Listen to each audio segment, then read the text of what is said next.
안녕하십니까. 오늘은 부조 선지자 제9장 글자 그대로의 주일에 대해서 설명을 드리도록 하겠습니다.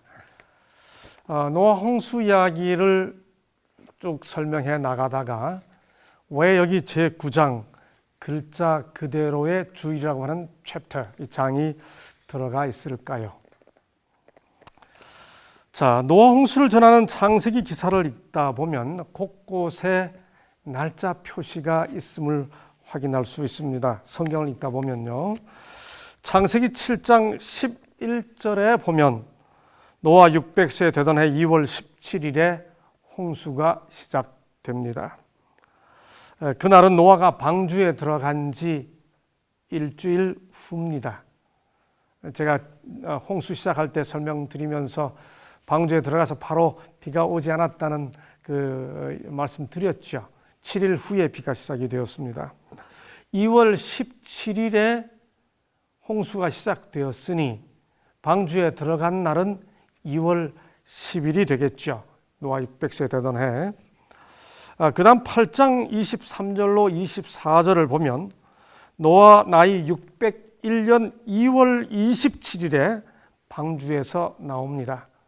자, 600세 되던 해 2월 17일에 홍수가 시작되었습니다. 2월 10일에 그 일주일 전인 2월 10일에 방주에 들어갔습니다. 그리고 그 다음에 2월 27일에 방주에서 나옵니다. 그러니 방주에 안에 있었던 그 전체 기간은 얼마가 되죠? 홍수가 시작된 이후로 방주에서 나올 때까지는 2월 17일, 2월 27일이니 1년 10일이 되고 방주에 들어간 날부터 나올 날까지는 1년 17일이 되겠죠. 그러나 이 기간을 성급하게 365일에다가 17일을 합하여 노아와 그 가족이 방주 안에 있었던 기간은 382일이라고 계산하시면 안 됩니다. 두 가지 이유 때문이죠. 첫째는 노아 당시의 그 홍수 사건을 기록하고 있는 성경에서 1년은 365일이 아니기 때문입니다. 그 증거가 뭔가요? 8장 3절은 홍수가 시작된 2월 17일부터 방주가 아라랏산에 머물게 된 7월 17일, 2월 17일부터 7월 17일까지를 150일이라고 계산하고 있습니다. 한 달을 30일로 본 거죠. 29일도 있을 수 있고 28일도 있을 수 있고 31일도 있을 수 있습니다만 정확하게 30일로 한 달을 보고 있는 겁니다. 이래서 이 성경 기록상 1년은 365일이 아니고 360일이죠. 둘째는 바로 이런 계산법에 의해서 당시 그 5일이 빠지는 그 문제 때문에 계절의 순환에 맞추기 위해 어떤 해에 12번째 달 다음에 13번째 달을 두기도 했었습니다. 고대인들이. 그러므로 노아 600세 되던 그 해가 12개의 달이 있던 해인지 13개의 달이 있던 해인지를 모르기 때문에 우리는 그 노아 600세 되던 그 해를 361로든 365일은 아닌 것은 분명하고요.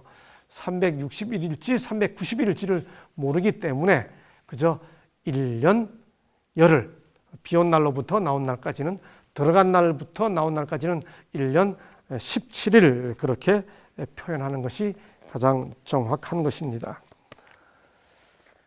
이런 1년의 날짜가 얼마가 되는지를 파악하는 것은 우리가 사용하고 있는 것과 다릅니다만은 그럼에도 불구하고 아주 분명한 것이 하나 있습니다. 바로 그것은 뭔가 하면 대홍수 기사에 나타난 하루가 오늘날 우리가 사용하는, 우리가 알고 있는 살아가면서 구성되는 이 24시간 하루와 똑같다는 것입니다. 그것을 어떻게 알 수 있나요? 비가 내린 전체 기간을 7장 4절과 12절은 40주야라고 표현하고 있고 17절은 40일이라고 표현하고 있기 때문입니다. 밤과 낮으로 구성되어 있는 하루를 정확하게 나타내고 있는 것이지요. 우리가 정확히 알지 못하는 것은 1년이 며칠이었느냐이지, 하루하루의 진행은 그 당시 창조 노아 홍수 기사를 기록하고 있는 그 창세기 기사를 기록하고 있는 그 하루하루의 진행은 24시간 하루를 살아가는 우리의 삶과 같은 시간임이 분명합니다. 창세기의 홍수 기사를 읽다 보면 아주 중요한 시간 단위 하나가 있습니다. 그것은 바로 7일이라고 하는 시간 단위죠. 7장 4절에서 하나님은 노아가 방주에 들어간 다음에 이렇게 말합니다. 지금부터 7일이면 비가 온다, 이렇게 말하죠. 그리고 7장 10절은 다시 7일 후에 홍수가 땅에 덮이니 라고 합니다. 또 8장 10절에서 노아가, 이제 홍수가 끝났습니다. 8장 10절에서 노아가 또 7일을 기다려 비둘기를 내어 보낸다고 표현합니다. 그런데 이번에는 비둘기가 돌아오지요. 그러자 8장 12절에서는 또 7일을 기다려 비둘기를 내어 보내는데 이번에는 돌아오지 않았다라고 기록하고 있습니다. 홍수가 시작될 때 하나님께서 일주일을 단위로 그 시작을 알리시고, 홍수가 마친 다음에는 노아가 비둘기를 내보낼 때 그 모습을 일주일을 단위로 확인시켜주고 있는 거죠. 그러므로 그 당시에 이미 일주일을 단위로 하는 라이프 사이클, 이 삶의 주기가 확정되어 있었음을 알 수가 있습니다. 그렇다면 이 7일 사이클, 이 한 주 삶의 사이클은 도대체 어디에서 비롯된 것일까요? 하루는 뭡니까? 지구가 스스로 도는 지구의 자전입니다. 한 달은 뭐죠? 달이 지구를 한 바퀴 도는 달의 공전입니다. 그러면 1년은 뭔가요? 지구가 태양을 한 바퀴 도는 지구의 공전입니다. 그렇다면 일주일은요? 일주일은 천체계의 그 운행과 직접적인 관계가 없습니다. 우리는 지금 한 주는 7일이라고 하는 것을 너무도 당연히 받아들이고 있습니다. 그러나 여러 날을 한 단위로 묶는 것은 5일로 할 수도 있고 10일을 할 수도 있습니다. 실제로 이 달력의 역사를 살펴보게 되면 로마 공화정을 전후해서 이 8일 단위를 시도한 적이 있었습니다. 그러나 지금 그런 묶음은, 그런 시간 단위는 아무도 기억하지 않고 아무 흔적도 남아있지 않죠. 이제 7일 1주의 weekly cycle, 이 한 주 사이클은 증명이 필요 없는 거의 공리적인 진리처럼 받아들여지고 있습니다. 그러면 이 7일 1주의 주일 제도는 과연 어디에서 비롯된 것일까요? 가장 정확한 근거가 창세기 1장입니다. 물론 성경도 바벨론의 영향을 받았다고 주장하는 이들은 창세기 1장마저 바벨론의 영향을 받았다고 주장합니다. 그래서 주일 제도의 기원도 바벨론으로 설명하고, 심지어 안식일을 마저도 바벨론의 사바투라고 하는 제도에서부터 비롯되었다고 설명하죠. 이렇게 성경에 나오는 거의 모든 내용들을 바벨론에서부터 비롯되었다고 하는 이런 주장을 범바벨론주의, 팬베빌로니아니즘이라고 부르기도 합니다. 그러나 바벨론 신화나 설화가 창세기의 기원일 수는 없는 거지요. 창세기 1장에 기록된 창조 주간은 그 자체로 7일 1주 제도에 가장 분명하고 권위 있는 원전입니다. 그러니 창세기 7장과 8장에 기록된 대홍수의 기사에서 확인되는 이 7일 사이클의 근원이 창세기 1장의 창조 주간임은 명약관화한 것이죠. 부조와 선지자는 이 장의 첫 문장에서 이렇게 말합니다. 주일 제도는 안식일과 같이 창조 때에 시작되었으며 성경 역사를 통하여 계속 보존되어 내려와 우리에게 이르렀다. 하나님께서는 세상 끝날까지 계속될 주일의 한 표본으로 친히 최초의 주일, 즉 한 주일을 구분하셨다. 최초의 주일은 일요일이 아니고 한 주를 가리킵니다. 최초의 그 한 주는 다른 모든 주일과 같이 24시간을 하루로 하는 7일로 구성되었다. 창조 사업에 6일이 걸렸다. 하나님께서는 제7일에 쉬시고 이 날을 축복하셔서 사람의 안식의 날로 구별하셨다. 7일 한 주의 이 한 주 제도는 창세기 1장의 창조 주간에서 비롯되었고 창조 주간의 하루는 오늘날의 24시간 하루와 동일한 날이라는 이런 진술은 오늘날 세계를 지배하고 있는 무신론적 진화론 사상에 대한 도전이 되는 것이죠. 우리가 다 잘 알고 있는 것처럼 진화론은 지구와 생명체가 오늘의 상태에 이른 것은 창조주 없이 무한정의 긴 시간 동안 이루어진 일이라고 설명을 하죠. 그 사상이 전 세계를 압도적으로 지배하고 있습니다. 사실 지금 그 사상에서부터 거의 자유로운 사람이 없다고 할 만큼 그 사상은 전 세계를 지배하고 있죠. 그래서 이런 사상의 영향을 받아 심지어 창세기 1장의 날도 24시간 하루가 아니라 긴 기간이나 어떤 시대로 지질학적 연대로 받아들이는 해석도 나오고 있습니다. 그러므로 여기서 우리는 창세기 1장에 기록된 창조 주간의 그 날이 과연 무엇을 의미하는지 확인할 필요가 있습니다.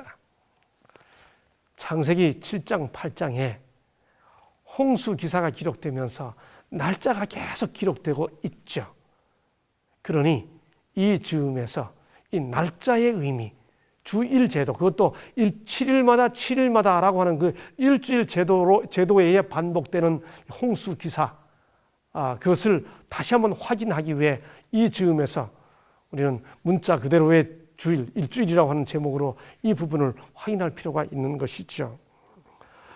창세기 1장에 나타난 날이라는 단어는 히브리어로 욤이라고 합니다.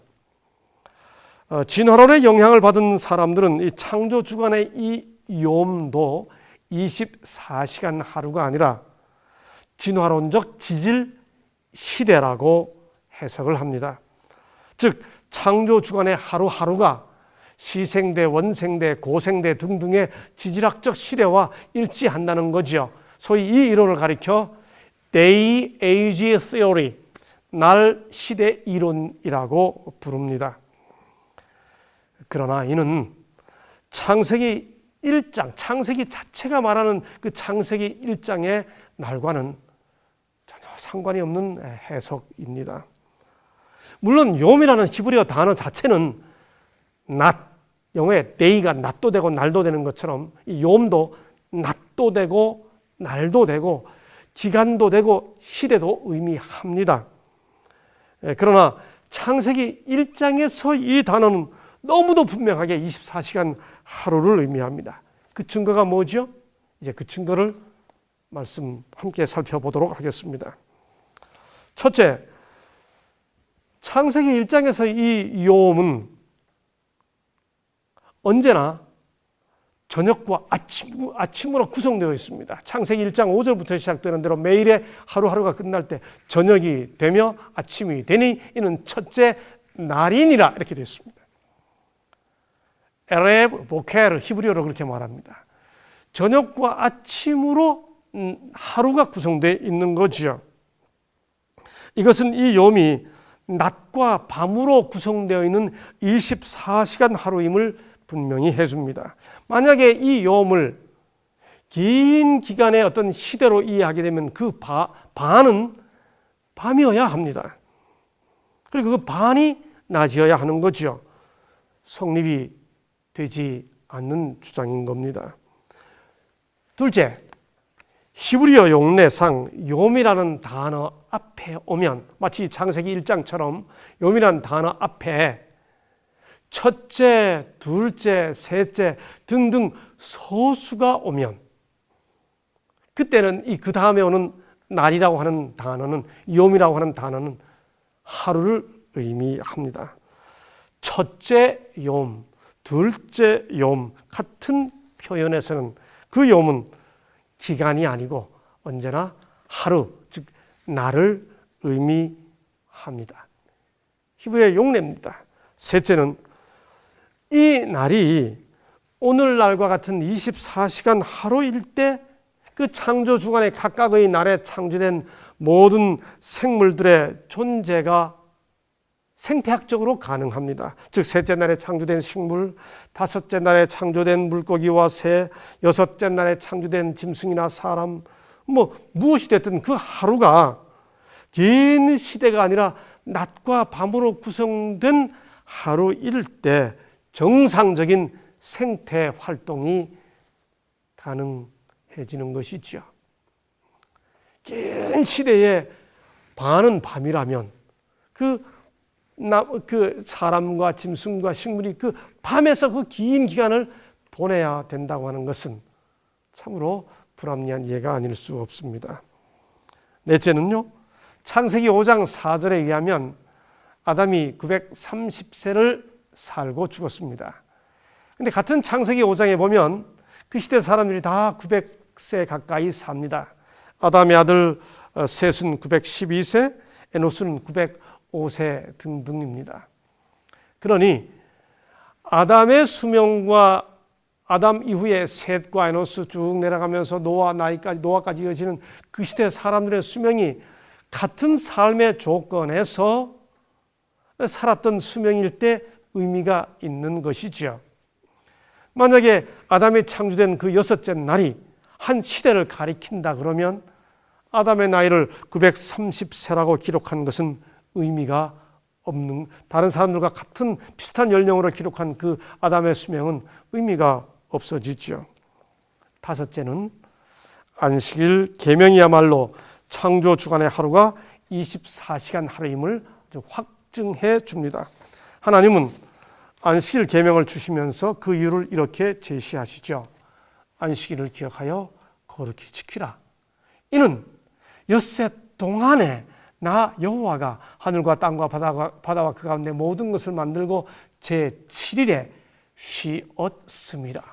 오늘 이 시대를 살아가는 우리들을 향해 안식일을 기억하여 거룩히 지키라라고 말씀하신 다음에 그 이유로 이는 나 여호와가 엿새 동안에 창조하고 제7일에 쉬었기 때문이다 라고 말씀하신 것이야말로 그 창조 주간의 하루하루를 근거로 그날이 오늘 우리가 살아가는 이 시대 하루와 똑같다는 것을 근거로 안식일 준수 계명이 주어지는 것을 이해할 수 있죠.